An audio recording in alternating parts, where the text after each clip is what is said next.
Room where just in the last hour, Luigi Mangione pleaded not guilty to 11 state charges for the murder of UnitedHealthcare CEO Brian Thompson, including 1 count of murder in the first degree, 2 counts of second-degree murder, along with other firearms and forgery charges.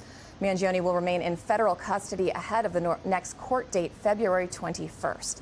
Let's bring in NBC News correspondent Stephen Romo, who's outside the courthouse, and U.S. former federal prosecutor and former deputy chief of Southern District of New York's Criminal Division, Christy Greenberg. Stephen, can you give us the latest on Mangione's arraignment and the charges he's facing today?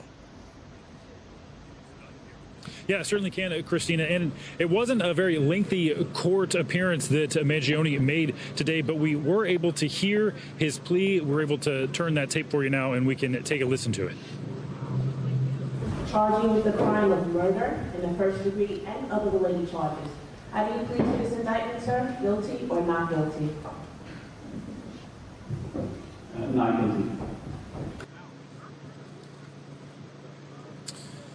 Now, as you mentioned, those charges include 1 count of first-degree murder, 2 counts of second-degree murder, along with a terrorism-related offense and weapons charges as well. We also were able to hear in court today Mangione's attorney asking for expedited discovery of the evidence, which she points out prosecutors have had for weeks now. Also saying prosecutors have been coordinating with federal prosecutors and treating Mangione like political fodder and spectacle, mentioning those perp walks that we've seen, calling them absolutely unnecessary and utterly political, placing the blame for that on Mayor Eric Adams. The judge saying there's very little he can control outside of the courtroom regarding this. Meanwhile, a prosecutor saying there is a lot of evidence to go through in regards to that discovery, but they will do their best, giving notice in the next 15 days. You mentioned that next appearance happening February 21st. Mangione now heading back to federal custody is also facing